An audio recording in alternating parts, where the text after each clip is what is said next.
Hello everybody and welcome to today's reading vlog. I'm so happy to be doing these again because truly it brings me the most joy to film reading vlogs specifically, and I'm just so excited to film another one because I already filmed one last week and I was in a reading slump for so long and I'm finally out of it. I think we kicked the reading slump. Also, can you tell I just woke up? I'm bedhead, my eyes are still crusty. I'm sorry, but whatever. I wanted to start this video now. I just actually filmed my first job of the day. If you've never heard of that, it's drink outfit book of the day. And I just filmed it in my pajamas because I was like, you know what? I really only film in my pajamas anyway for TikTok because I do my morning vlogs and everything.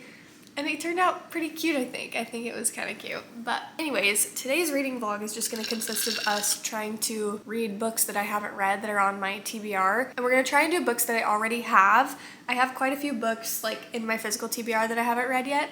I just honestly need to figure out what I'm in the mood for is the main problem here, because I have not been craving a specific type of book, which I think is what put me in a slump because I just didn't know what I wanted to read and nothing sounded fun to read. If you watched my last reading vlog, I ended it starting Run by Blake Crouch, and I got around maybe 40 pages in. Yeah, literally. I'm on page 38 and that was only 2 chapters. And when you're in a reading slump, or when I'm in a reading slump, I want something quick. I want fast chapters, and this one kind of just, I'm gonna say it bored me, but I just wanted something a little bit quicker. So in the meantime, I've been reading Heir of Fire. I've mainly been listening to this one simply because all the Throne of Glass lovers are gonna come for me.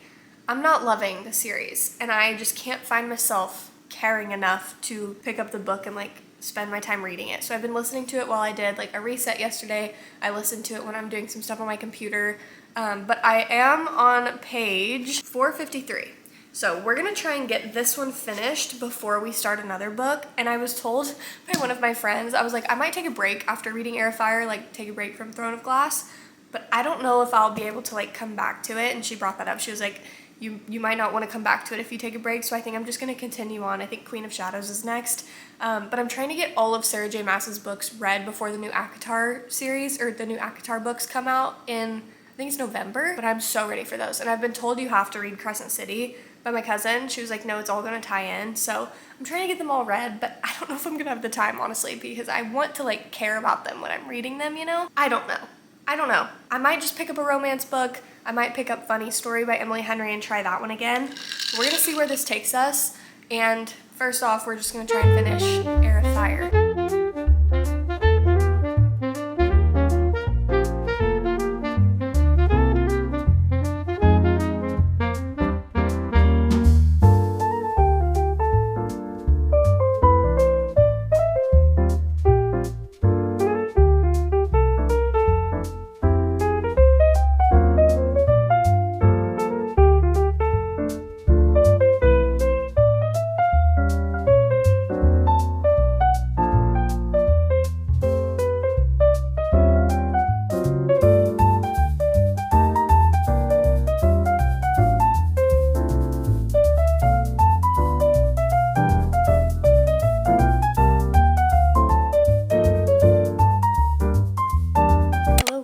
I honestly don't remember where I left off filming yesterday. It's the next day at night and I'm about to finish taking some of my finals and then go to bed. But I wanted to update you on my reading because I did finish Heir of Fire, and that was quite a whirlwind of a book for me to get through. And if you saw my last reading video, you know I don't like to talk too much about fantasy series. I just don't want to give too many things away. I don't want to give spoilers. I don't want to talk about too much, especially if it's a big series that people love, simply because I wouldn't want it spoiled for myself. So I'm not going to talk too much about Heir of Fire. All you should know is that it took me, I think, 4 or 5 days to read the whole book. I did listen to the majority of it on audiobook, which is totally fine. I just was not super interested in Heir of Fire, and I know that everyone who loves Throne of Glass is going to come for me for that. I've said that on my last video and in my TikTok, but it's fine. Also, I have my retainer in, so I literally have a little bit of a lisp right now. I'm sorry. I actually also went to Barnes & Noble yesterday for the first time since I've lived up here in Boston. The closest Barnes, by the way, is literally 30 minutes away. You'd think that it would be closer into the city, but it's not. There's some outside of the city, but the closest one to us is literally 30 minutes north I don't know, strange, but it was huge. It was also the first time I've been in one of the newer looking Barnes & Nobles, so I will say I think I prefer the old ones. It's just more cozy. But I got 3 books there. I'll show you what those books are tomorrow. But this morning I started Queen of Shadows. I listened to, I think, 3 hours of it on audiobook. Yeah, 3 hours and 20 minutes of Queen of Shadows on audiobook. I think it was chapter 14 is what I left off on. I'm not too sure. But I posted a TikTok today talking about Throne of Glass and how I just can't seem to like it as much as I liked ACOTAR, and I'm very, very aware that I have an uncommon or an unpopular opinion in that realm because everybody loves Throne of Glass. I honestly don't know why I'm not liking it. I don't think I'm invested in the story enough is the problem. I'm getting more invested as I continue to read the books, but I will say ACOTAR just like had me hooked from the beginning. And I think I'm just so attached to those characters. It was also like the series that got me into reading, so I have just a special bond with that series, and I just loved it. But Queen of Shadows, I'm told, is a lot of people's favorite book in the whole series, so I'm holding out hope. I'm also very intimidated for the tandem read that comes after this, and I honestly don't think I'm going to do that. I can't remember if I talked about this or not, but I don't think I'm going to do the tandem read simply because if I'm struggling to get through one book, I know that trying to do 2 books at one time will put me in a slump, and I'm trying to avoid a slump because I literally just got out of a huge slump. So we're going to continue with Queen of Shadows. I will say I think I'm done reading for the day today simply because I do have a final and a quiz due tonight, and it's already 11:07 and it's due at 11:59. So I'm going to get my test done, and then I'll check back in tomorrow and I'll show you all of the books that I got at Barnes yesterday tomorrow. Here's a sneak peek.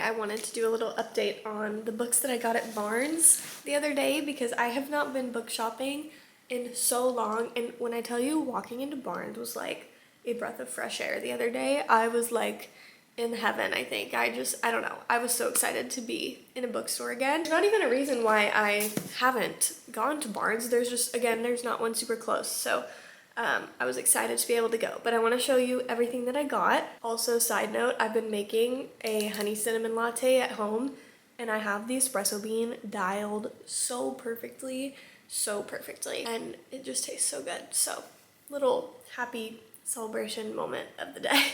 Okay, at Barnes & Noble, I got 3 different books. One of them I have read before, but it was in like 8th grade. It was a required reading for school. So, I just saw the movie.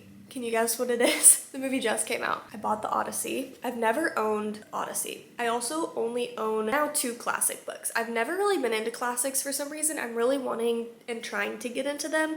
I just haven't been super interested, but I will say I did love the movie. I know a lot of people have a lot of things to say about the movie, but I loved the movie. Christopher Nolan's like one of my favorite directors, so Interstellar is my favorite movie, if that puts it into context for you. But I bought the Odyssey, and long story short, if you don't know what the Odyssey's about, it's just about a man trying to get home on a long journey, pretty much. But I'm excited to reread the Odyssey. I really don't remember a whole lot. I will say while I was watching the movie, I was remembering things as I was watching the movie that weren't in the movie, so it like brought back memories of what was going on. But I'm excited to read it. I'm gonna annotate the heck out of this book because I'm just so interested in the story now. And I will say I do now understand why they have us read this in school. It makes a lot of sense because of what Odysseus goes through. So I don't know, I'm excited to reread the Odyssey. This next book I've never heard of, and I'm gonna be honest, I don't know how to pronounce one of the words in the title, but when I read the synopsis of it, I was like immediately hooked. Sci-fi is one of my favorite genres to read, if not my favorite genre to read, so I was excited to find a new book that I hadn't even seen anybody do any reviews on. Hopefully I'll be the first, I don't know. But it's called There Is No Antimemetics Division. So I'm just gonna read you the synopsis because I haven't started this one yet, but it sounds so good. It says, they're all around us, hiding in plain sight.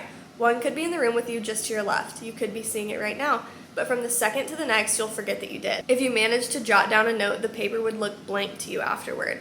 These entities can feed on your most cherished memories, the things that make you, you, and you'll never have known anything changed. They can turn you into a living ghost, make it so you're standing next to your spouse, screaming in their ear, and they won't even know that you're there. They're predators equipped with the ultimate camouflage, living black holes for information, able to consume our very memories of their existence. And they aren't just feeding on us, they're invading. But how can you find an enemy when you can never even know you're at war?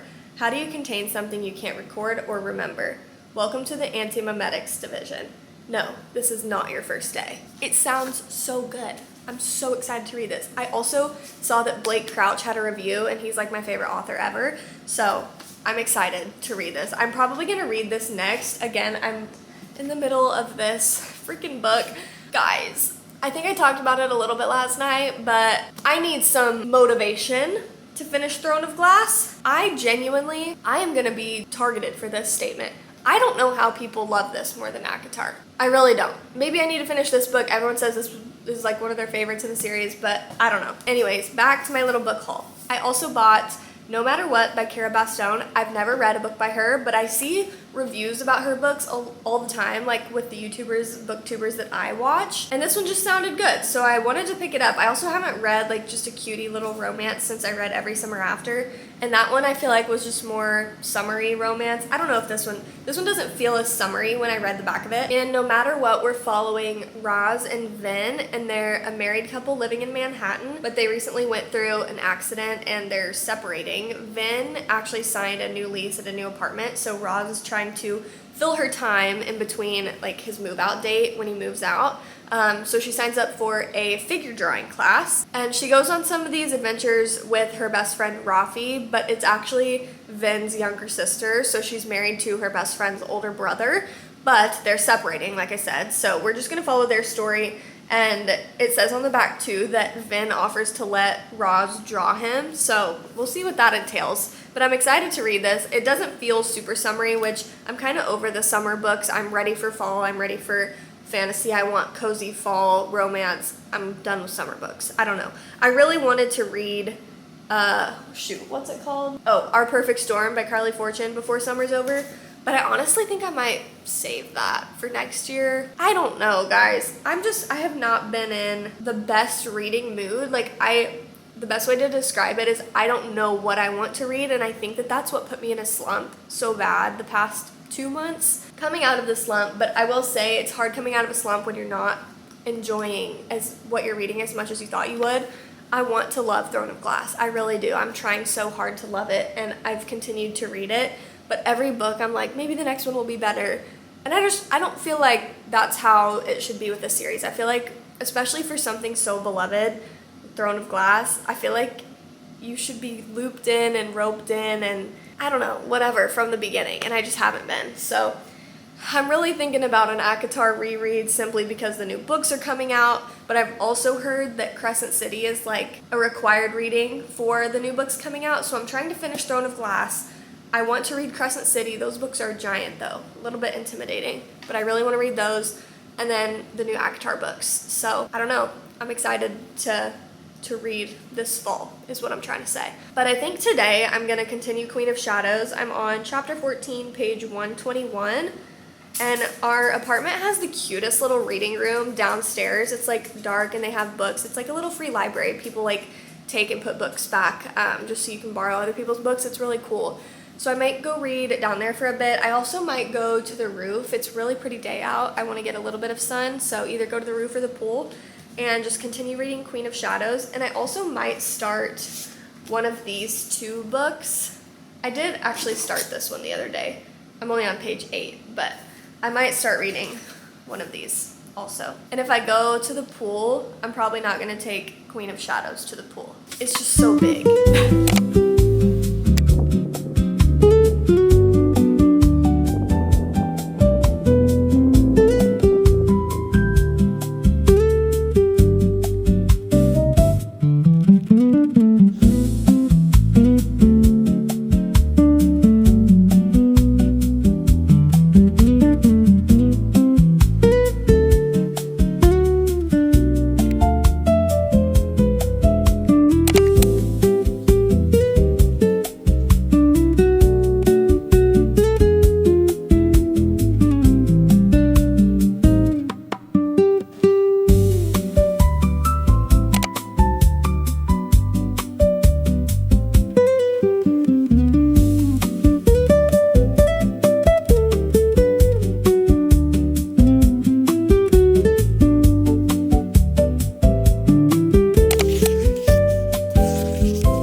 reading for the morning.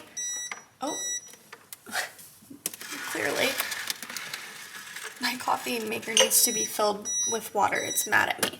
But it is time for a little afternoon pick-me-up, and I wanted to show you guys what I make. I post my coffee on like shorts and on TikTok all the time, but I've never posted like my recipe, I guess, like on YouTube. I always do either a honey cinnamon latte or a blueberry latte. I make a really good blueberry syrup at home, but right now I'm gonna do a honey cinnamon latte. It just sounds really good. The beans that Jake and I have found that we like the best up here are Ghost Rider from Proud Mary.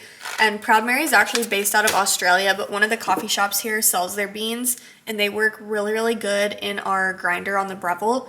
We really want to get our own grinder. It's just not in the budget right now, but eventually we would love to have our own grinder, and also obviously we would love to have a La Marzocco espresso machine, but that's just not gonna happen anytime soon, I don't think. Fucking wonderful. The shot that I pulled this morning was really, really good, so I'm excited for this. This morning too, when I was filming my morning vlog for TikTok, I was filming my coffee, the part where I make my coffee. Fully did not press record when I poured the shot in the milk, so I just completely missed the most important part of the coffee video, which is fine. I guess I can do one now. I just thought it was funny because I turned my phone around and it's like not recording, and I was like, bro, you've got to be kidding me. Let's see if this is a good shot. Oh yeah, that's beautiful right there. This morning we did go up to the roof and read for quite a bit up there. The pool was closed, or I would have gone to the pool. I was trying to go to the pool, but it was sadly closed. Eventually it just got too hot up on the roof. I literally was like sweating so bad. I was only up there for like 30 minutes. Also, I am filming a TikTok. Sorry, you can't like see what I'm doing. Multitasking while talking is extremely difficult for me. I'm putting 3 little spoonfuls of honey in my espresso shot. No, but we went to the roof. And then once it got too hot, our apartment has a really, really cool like reading room down in the lobby. And I spent quite a bit of time in there reading my book. And I'm really glad that I did, because now I have like some motivation to go and like work down there. Actually, no, I can say it on here. I was like debating on if I wanted to say it or not. I'm like making a whole huge mess. But I'm gonna go down to the little book room and work on my book for a while. Y'all are the only ones that know that I'm writing a book here on YouTube. So, but no, I'm really excited about my book, and I just wanna go and spend time in that world and work on it for a little bit, even though I did read quite a bit today. And I don't know if I'm gonna finish that book today. I would like to. I have about 6 hours left maybe in my audiobook. I'm on chapter 10, I think. But I'm just pouring oat milk now over my ice. And this is the part that I missed in the morning. Hold on, let me tilt the camera down so you can see. You can kind of see it. But this is the part that I missed on my TikTok this morning. Honey cinnamon latte. I know you didn't see me make any of that. I apologize. This was a very chaotic update, reading update, day update, I guess. But when I'm done downstairs writing, I'm gonna come back up and we will actually chat about No Matter What, the book that I'm reading, because I'm actually really, really loving it. I'm eating up the characters. I love the main girl. And something that's strange that usually is like, I don't know, that's just normal for me, is I don't normally love a female main character. Something about, I don't know. Maybe that's an internal problem. I really don't know. But I love this female main character. I also love the male main character. So I'm excited to keep reading, and I will talk to y'all about like the book and everything when I get back upstairs after working on writing.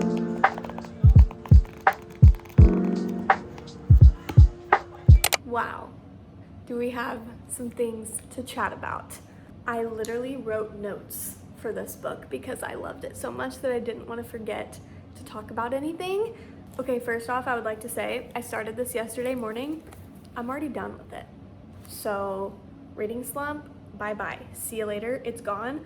I absolutely loved this book. I actually haven't loved a book this much in quite a long time. Like, I was truly wanting more from the characters even after it was over. But let's just go through my list. I'm gonna be looking down at my list of things because I didn't want to forget anything to talk about. But I will say the main conflict, I guess, in this story was just a lot of lack of communication. And usually in a book, I don't like to read that just because I feel like it's so fixable if you just communicate. I don't know. But in this book, it was done in a way that wasn't like annoying is the best way that I can put it, because their lack of communication truly stemmed from a traumatic event that they both went through. I guess I should start at the beginning. We're following Vin and Roz in this story, and they are a married couple kind of trying to relearn falling in love with each other. They're just like falling in love with each other again, but it starts out with Roz finding a new lease on the counter, thinking that Vin is moving out and that he just didn't want to tell her about it. So they're navigating that. They're navigating this traumatic event that they went through, and they're just trying to figure everything out, basically. I will say both of the characters in this story are funny. Like, I was finding myself laughing at both of them. Vin was a little less funny than Roz was. I think I liked Roz more than Vin, and I usually don't love a female main character, like I said previously, but in the story, Roz was actually hilarious, and I listened to some of this on audiobook. I did read quite a bit, but I did listen to quite a bit, and the author, or the narrator for the audiobook for Roz, was phenomenal. She did such a good job. I found it cute that Vin gets tongue-tied, but this also does lead to some of his miscommunication or communication skills. He gets tongue-tied in like a flirty way with Roz, but he also gets tongue-tied trying to express his feelings. I will say something that I loved about Vin is he was the first one to seek out therapy, and I feel like for a man that's usually very uncommon. So I loved that Cara Bastone added that little tidbit in there. I thought that was really cool. I wrote down on my notes page 123. So let's see what's on page 123. Okay, with the whole, I guess, miscommunication thing, the main problem was that Roz was like asking him questions, wanting answers, but her questions were too vague for him to understand what she was really trying to say. And I find myself doing that even with Jake sometimes, not even about like big stuff. I just ask questions and I'm like, oh, that's not the answer I was looking for type of thing. So I kind of related on that level. But the thing that I highlighted, there was two things I highlighted on here, but one of them says he doesn't need words, and for her, she does need words. So he's like an internal processor and she's an external processor. Also the same with me and Jake, so I thought that was fun. And then the other thing that I highlighted was I needed something and I asked for it and he gave it to me. Look at us, it's working. So I just thought it was funny that she fully expressed what she was trying to ask and he answered and gave it to her. Again, showing communication skills. Okay, going along those lines too, I highlighted this paragraph because it kind of explains what I've been trying to say. This is Roz talking. She says, I've been thinking this whole time that my questions are obvious and that Vin just hasn't willingly answered them. But laying it out like that, having him say, okay, immediately, if I'm really thinking about it, when Vin understands what I need, he gives it to me without hesitation. So it's just cool to see them like relearning each other even after being married for 8 years. And I just find that story so sweet. It's just a sweet story to see them like re-fall in love with each other. I will say they talk a lot about like PTSD and just this traumatic event that they went through. I wouldn't say it's like trigger warning. I don't know if you need to check trigger warnings. If you find any sort of PTSD talk triggering, then yes, check the trigger warnings. But other than that, it was pretty good. It wasn't like emotionally heavy. It was just this traumatic event was what was tying to a lot of their miscommunication, because it was something that they went through together and they really just didn't know how to talk about it with each other, so they started just being avoidant. I will say the only thing I guess that I would not like, I wouldn't even say not like, but I feel like Vin could have like manned up a little bit more to take charge or take lead on their conflict. I know he like went to therapy and everything, but just with the communication aspect, again, sometimes the miscommunication trope can be a little bit annoying. I feel like for him, he could have just led a little bit better, but I will say he did take leaps and bounds to like understand what he was going through in his own mind, so I did appreciate that. Overall, I'm gonna give this book 5 stars. I loved it. I loved it. I don't know what else to say about it. I really did love it. I will be reading more of Cara Bastone's work because this was my first book by her that I've read. We finished that book very quickly, and we're still also reading Queen of Shadows. I'm still on chapter 14. I don't think I'm gonna finish this book in this reading vlog. I'm not gonna lie. So I'm gonna keep reading this. I'm not gonna be putting pressure on myself anymore to read this. I'm just gonna read it when I feel like it, and then hopefully also pick up the There Is No Antimemetics Division book that I got, the sci-fi one that I told y'all about. But other than that, I feel like this was a really successful reading vlog. I'm so glad that I found a 5-star book. Like, I was not expecting that in this reading vlog at all. Also, can we just talk about the cover? I love it. I also want to circle back. Sorry, I'm still going to talk about this. Earlier in my vlog, I said that I didn't know if this was like a summary vlog. I feel like this is the perfect book to read transition from summer to fall, because right now I'm like over summer, I'm over the heat, I'm ready for fall, but this isn't giving like pumpkins and bats and Halloween type fall. It's giving like transition from summer to fall. Also, the setting wasn't super prevalent, but I didn't hate that. I usually love like a prevalent setting. There was a lot of details about the setting, but not in like a seasonal way. Again, perfect book. I think that's gonna end it for this reading vlog. I know I just talked a lot about that book, but honestly, it's worth it. Like, if you have been thinking about reading it, I would say to read it. It was so good. Let me know if y'all like the reading vlogs. I've been loving filming them. I'm loving reading again, not being in a reading slump. But that is gonna end it for today's video. Thank you so much for watching. Don't forget to like and subscribe. I will see you in my next one. Bye.